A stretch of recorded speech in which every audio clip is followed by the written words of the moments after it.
One Piece, just because it has a lot of episodes, seems to use an interesting way of plot armor. Since characters don't fight for a long period of time, we forget, like, we kind of get the sense that, hey, they got stronger, a lot of time has passed. But realistically, in the anime, a lot of time hasn't passed.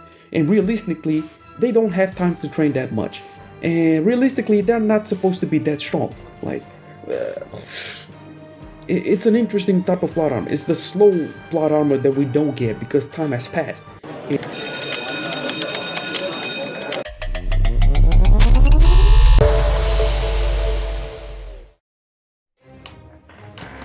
Okay, since your little man here during Christmas time, and I'm here to make a video on Gear 5, or more specifically Joyboy. And this is a video dedicated to my lovely cousin. He didn't pass away, but he's gonna pass away after make this video about me hating on Joyboy.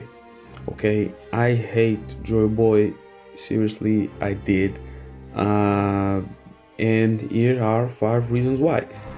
First, I'm an anime only, always been, and this is just a reaction or a rant. I'm usually for rant. I'm doing a lot of rants recently. A rant for this Gear 5. It's come late. I'm a sensei, so I get busy. So I'm an actual sensei, like a teacher. So yeah, I'll be busy. So yeah, 5 reasons why Gear 5 was not good. Honestly, first of all, you're gonna subscribe to the channel, because if you want to get more stupid rants like this, you should do so. But yeah, first of all, I gotta say this: you got the concept of One Piece all wrong, and at least for me, the concept of One Piece has always been, or at least the journey of One Piece and the One Piece characters has always been about the dreams. Yeah, it's always been about dreams. It's always been about fighting to chase dreams. It has never been for us to help people and fight for freedom. But all of a sudden now we have our main protagonist be the personification of the warrior of liberation that's going around freeing people, which is kind of stupid, because, or doesn't seem stupid, because that's what we've been doing from all of the seasons previously. All of the islands the Straw Hats visit, they free people. No, bro, that's not One Piece. That's not the essence of One Piece, bro. The Straw Hats are fighting to accomplish selfish dreams. They are fighting for their freedoms. Those dreams are embodiment of freedom. So because there's freedom for their side, there's also freedom for other people in this planet, and usually are pirates that run around and run havoc on other people and seem to create the necessity for order, which is represented by the Marines. So the Straw Hats kind of roam around in this interstice, since they are free, but they also kind of help people or restore order. But that's not really what they do. That's not really coming from an inner sense of justice, if you catch my drift. At least the journey that we have had so far has always been about helping people that they are cool with us, or not getting people that are not cool with us fuck us around. So if we are free and we want to be free and chase our dreams and want to go on a journey all throughout this planet, we cannot be bossed around by anybody else's freedom. So not even the order from the Marines. That's what the Straw Hats have been all about. They help other people that usually rock with them, and it's usually from the standpoint that they ask the Straw Hats for help. We're not the ones that just go out of our way to help them. We're not that selfless. We're not the Revolutionary Army. If we were, we would be a part of Dragon's crew, but we're not. We're Luffy's crew. We're the Straw Hats, and we are still pirates.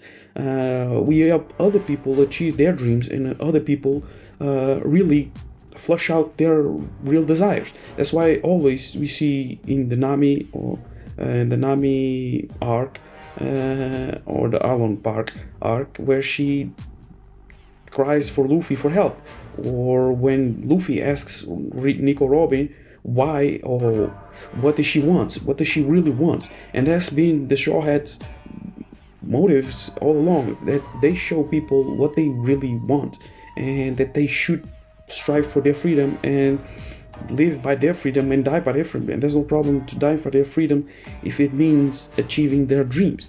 So they should really seek deep in them to show their dreams and fight for them. That's what the Straw Hats have been doing all along.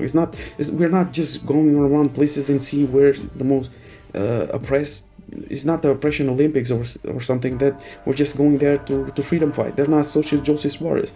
You're confusing something. And if Luffy is this supposedly Joyboy, that's the warrior of freedom, it comes into conflict of what their mission needs to be, because this warrior of freedom seems to go around places from places and even being adored for that to free people and free oppressed people all around the world. But that's not really the journey that the Straw Hats have. So this Joyboy thing collapse kind of doesn't go very well with. The second thing that makes this thing confusing of the Joyboy, or that I didn't like, is the more you question this, the more you realize that who is Luffy?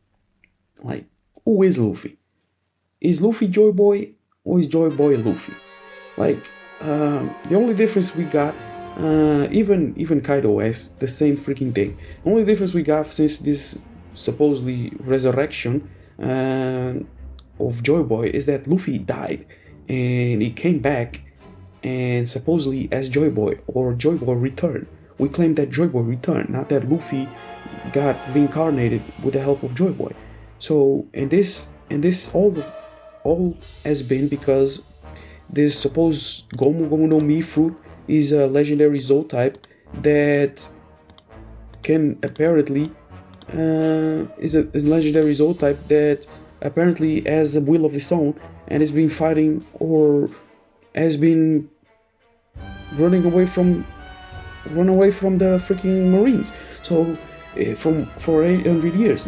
So it's kind of weird that like this thing has a will of its own, and its will is about liberating people. So everything that we have been doing so for the past 900 episodes has been or supposedly has an effect upon freeing people. So is that Joyboy's will, or is it Luffy's will?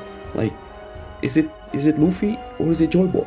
Like, it's kind of weird. And if you think about it, Luffy's backstory is not the strongest of them all, at least for somebody that has the most ambition out of all of them, like out of all of the Straw Hats, like even surpassing Zoro's ambition, because he wants to be the Pirate King in a world that nobody, or only some people want to be Pirate Kings, and they're freaking monsters.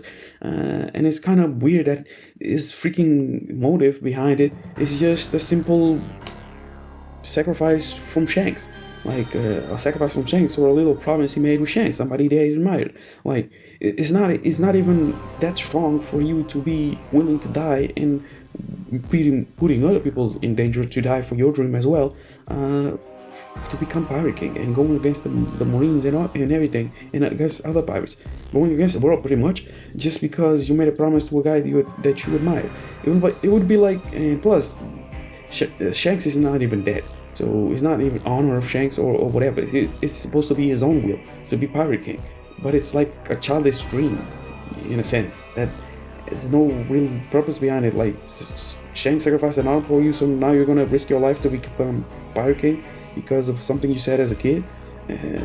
Okay, that's not strong. That's the equivalent of me saying like Ronaldo sacrificed a freaking toe or a freaking finger for me. It can still play. It is still strong as a motherfucker, or sacrifice a little bit of his arm to save me from I don't know, crashing on something, and now I claim that I want to be the best footballer of all time. Like, it's not comparable, bro. It's not even, the motive is not that strong. Like, who made you do this? Was it Joyboy? who's making you travel all around these islands and making you want to achieve this dream? Is it Joyboy?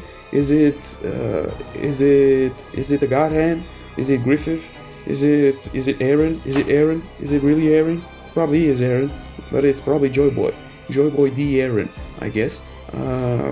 It doesn't, or is it really Shanks? There's a lot of shady stuff about Shanks that we still need to discover. Or is it something about the D? I'm not even going to mention the D though. But yeah, it makes no sense for us.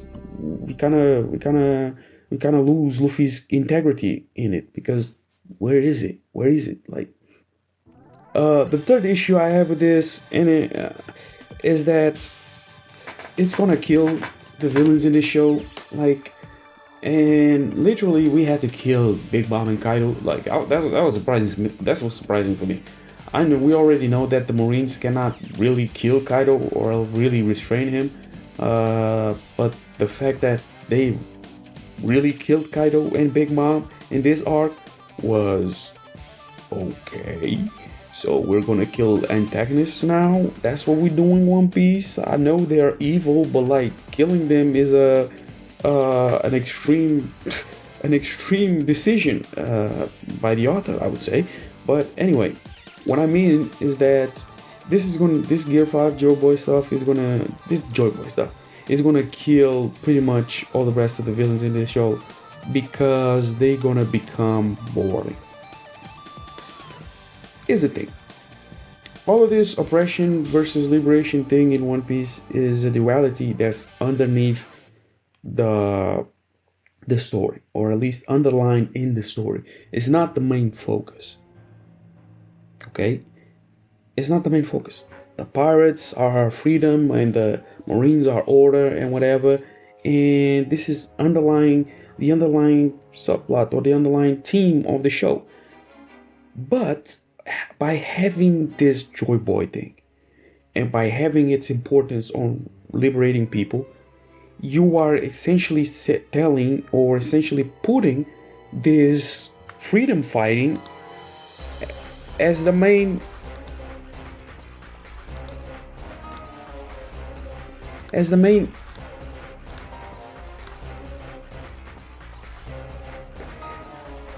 you're putting this as the main focus of the anime. So it's like Naruto's quest for peace after the pain arc. Now peace is important, and if we don't end with peace, it's not going to be relevant for the anime. And now that freedom is important, that Luffy is fighting for freedom, the next arcs have to be about Luffy fighting for freedom, because that's the breaking point we got with Joyboy. Joyboy broke the internet apparently, so that's the point we got. So is that the kind of anime we're gonna have? Is that the kind of issues we're gonna tackle? That's the problem. That's not your lane, One Piece. We don't talk about stuff like that, at least not that prevalently, that we need to fight it, that the main character needs to fight it, or that is the focus of the anime. Like oppression, totalitarianism, corruption, politics, racism. We kind of talk about racism, but like in a childish manner. Not a childish manner. I kind of like the Fishman on. But like social inequalities, we tackle stuff like that in a very childish manner. We don't go deep in them. We don't go very deep in them. So it's not the level of maturity that One Piece has to tackle with these issues. So, and this makes the villains have to portray that oppression of society. If Luffy is gonna portray the freedom side or whatever, the villains or the antagonists have to portray the oppression side, even from the Marines or the villains or the pirates, like whoever it is. So the next country we go, the next time we go, has to have some opposing force on that matter. If it doesn't, it's not really important for the story, since we know now that freeing people is important for the story. So if the villain doesn't have something interesting on that side, it's not gonna be interesting. But think about this thing: Arlong, Enel, Rob Lucci, Gecko Moria, Odie Jones of Flamingo, Big Mom, and Kaido are all, in a sense, personifications of oppression. But that's not what makes their characters interesting. First is their demeanor, their designs, their ambitions, mostly, and their laugh, especially their laugh. But yes, if we start thinking about them as for what they want to do and oppress people for it, they start looking like cartoonish villains, at least in a sense. Like I can do this to other people because I have the power to do so, and yeah, so I'm just gonna do it. Of course, there are people that live in this world like that, but yeah, they kind of look like cartoonish villains, or they are portrayed as so for this anime, which is One Piece, which is very low on the maturity end.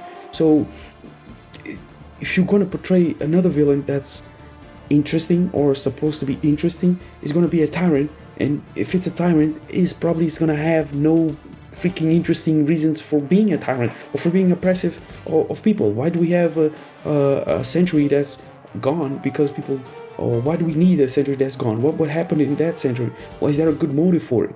If there's not, and we as Straw Hats have to fight for it, are we really the people that, is Luffy the person that's gonna understand how to tackle those issues? Or can we even get a villain that is not straightforward and that we cannot just straight punch in the face and defeat them? Is there an interesting villain in the show that's not gonna be easily, or is gonna be morally ambiguous, that we cannot defeat or can't defeat? Like you cannot make something interesting like that, you see? At least I don't think you can. If you can pull that off, that would be amazing, but I don't think you can. It's like at least for a character like Luffy, just see what Kaido asked him in the end of the fight, which was pretty disappointing. One Piece fights are getting pretty disappointing. I get it's beautiful and all, like the Zoro versus King fight was beautiful and all, but it was pretty disappointing in terms of conception wise of the fight, like strategically wise, like pretty disappointing. And even this Gear 5 versus Kaido, like Aki is supposed to be important and shit. Well, motherfucker, take this big fist to your face. So yeah, they're pretty disappointing. And Kaido asks him, hey, what kind of country do you want to make? Like, since we're discussing this shit, not that I think I'm gonna get defeated and all, not that I want to get to talk no jutsu because I'm the villain, I'm not gonna get fucked up by your big ass fist, not because of that, but just because, yes, it's an interesting discussion, let's have it. Luffy, let's have it. No, that was weird. You know what Luffy answered? Hey, a country where people can eat good. That's a child's answer, okay? That's a child answer. How can your protagonist make a freaking answer like that? If that's gonna be your liberation, freedom, justice warrior. Like, what? A country where people can eat good? What the fuck? Are you a kid or something? Is it out of context? Or is Kaido's answer or question out of context? Like, yo, Kaido, why the fuck are you asking stuff like that? This is One Piece, bro. Why are you asking stuff like that? Take this punch to your face and shut up. Like, why are we asking stuff like that? So, in a sense, I think that the villains are gonna be, they're gonna suck. Sorry, they're gonna suck. I think they're gonna suck. I don't know how you can make interesting villains from here onward, but I'll wait and see. But I don't like it. I don't like it. The fourth reason that I have a problem with this shit, and I've saw some videos about it, is like, there's no foreshadow to this Joyboy stuff, and the only foreshadow we got was honestly,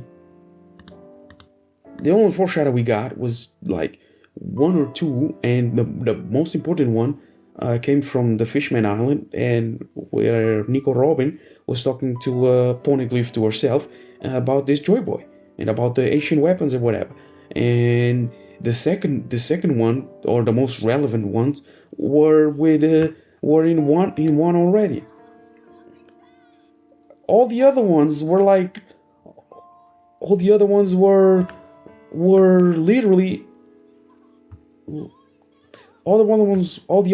literally stretches.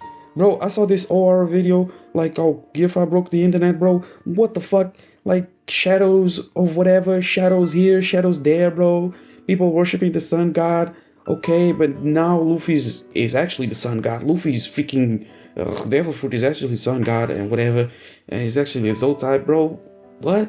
Now Shadow's what? Shadow here, Shadow there. From out of all the episodes, that's what you can get, bro. Like it's not even as flushed out as the D stuff, or the name of the D's. It's not even that important. It just came out of nowhere, this Joyboy stuff, and like those were the only setups that you had for that, and the internet, bro. The amount of freaking setup and videos I saw on the internet about Joyboy, bro. People were waiting for Joyboy like they were waiting for Jesus.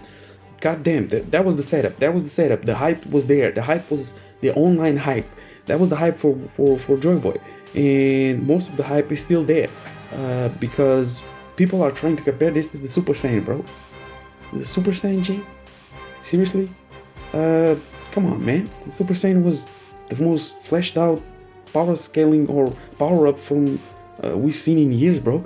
That literally complemented or like explained everything behind Goku's arrival on Earth, or why is he on Earth in the first place? Does he have a tail? What is his race? Why can he turn in a freaking giant gorilla when the moon comes? Like it explained everything, bro. And even made Frieza racist. But yeah, it made it interesting, and it was something that became unraveled throughout the freaking story, and that stick with us throughout after the Frieza arc, the Saiyans, the Super Saiyans. That's something that stick for after the story, not this Joyboy thing. Where did this shit come from, bro? Like you cannot tell me that this shit was set up, and now you're telling me that it was a great transformation. Like no, bro. The only mentions we get are really in the Wano arc from Kaido himself, about him thinking he's Joyboy, and he was not Joyboy at all. So it's too funny. It's too funny for me. And the last motive for this to be such a boring concept of this Gear 5 or this Joyboy stuff, and it kind of ruins Gear 5, is that, come on, it's plot armor and shit, bro. I don't know how many times Luffy is gonna die. I don't know how many times are we gonna pull this plot armor out of One Piece. But One Piece, just because he has a lot of episodes, seems to use an interesting way of plot armor. Since characters don't fight for a long period of time, we forget. Like we kind of get the sense that hey, they got stronger. A lot of time has passed. But realistically, in the anime, a lot of time hasn't passed. And realistically, they don't have time to train that much, and realistically they're not supposed to be that strong. Like it's an interesting type of plot armor. It's the slow plot armor that we don't get because time has passed. In the real, it's like they are in the hyperbolic time chamber, but going slowly. So since it goes so slowly, the enemy goes so slowly, we're supposed to assume that they are getting stronger. Okay. Yeah, so they're supposed to be getting stronger. And it's been happening with Luffy ever since Gear 2, bro. Where did Luffy come out with Gear 2? We don't see him training. We don't see him doing anything. The only person we see training in the Straw Hats is freaking Zoro. Because he can't do anything else. Anyway. But it's only Zoro. Besides that, nobody else trains. So we got this little train arc. Time skip to do a train arc. And that's cool. But we already burned through all the Rayleigh flashbacks, bro. We ain't got no more Rayleigh flashbacks. We spent them all against Katakuri, and we in the internet saw what kind of freaking problem that was. We used Snake Man Gear 4, and that was not enough, so we need to pull Gear 5 up in this bitch to fight against Kaido. So it was a massive plot armor. Like, come on, fire elements like. We got electricity. We don't even have an awakening, or talking about an awakening of a paramecia like we apparently like Doflamingo said a paramecia would do. No, we just go all out on some power-ups out of nowhere, bro. And you're about to see what I'm about to see on this horror video. And like, what do you like? Yes, you just get a random power up for no reason, and we get random with no consequences at all. The consequences are none. We don't have any consequences for using Gear 5. We get tired and shit, but we can come back with fucking Genki and with fucking power of friendship, of power of freedom, the power of freedom, bro. It's starting like no need to outwit our opponent, no need to gang up on our opponent. I like that. Law and Kid went against Big Mom 2-against-1 and shit, but Luffy had to go against Kaido by himself and pull off crazy ass move. Why not go with Yamato? Why not do a 2-on-1 as well? No, we just gonna have to get Luffy a big ass power up now to fight the main fucking villain. Because why? Because he's the main character. Plus, he's the leader of the Straw Hats. It's starting to sound like Fairy Tail, bro. It's starting to sound like Fairy Tail, where Natsu always takes it up for some reason. He always fights the main fucking baddie for some reason, and he always takes the dub. He always creates a freaking new power up to take the dubs as well. Like it's ridiculous. It's ridiculous. Like Luffy doesn't die, and he keeps on not dying. And he dies in this freaking fight, and he comes back alive. So they're just pushing this stuff too much on this. And apparently, according to this or a video, this ability is super broken, which is not good, which it means plot armor, but it's still super good. And the fact that Luffy still has a lot of possibilities and a lot of elements to use and shit, so it's still super freaking important. Haki doesn't matter, I guess. What matters is how much powers you still have. And yeah, welcome to Deku. Super Joyboy Deku. And yeah, that's Joyboy for you. Completely ruined Gear 5, bro. Honestly, I felt like you could have used Gear 5 to do you could have used that real old stuff properly and do a proper gear, a new gear that was interesting, and even show us that, like, we couldn't get that in motion, so we needed Gear 5 Joyboy out of nowhere. Come on. Are we rushing One Piece? It's kind of slow, but are we rushing One Piece? Like, not that I want this shit to end, like, not this shit, with much respect, but not that I want this to end like 30 years from now, but like, are we rushing One Piece? Or should we have gotten faster before? So, and now we're rushing stuff. Anyway, if you want to catch the Aura video, I'm just gonna leave a snippet of it. But yeah, Gear 5 is broken, and that's all I have to say. Since low man, subscribe to the channel. I do honest rants. And when I can, I do some reviews on some animes, mostly talking shit. But yeah, this one was another one. This is for my cousin. I hope you see this shit. Drop a like, and yeah, say hello, man, and I'm out. Finally have some freaking time to do videos about stuff I don't like.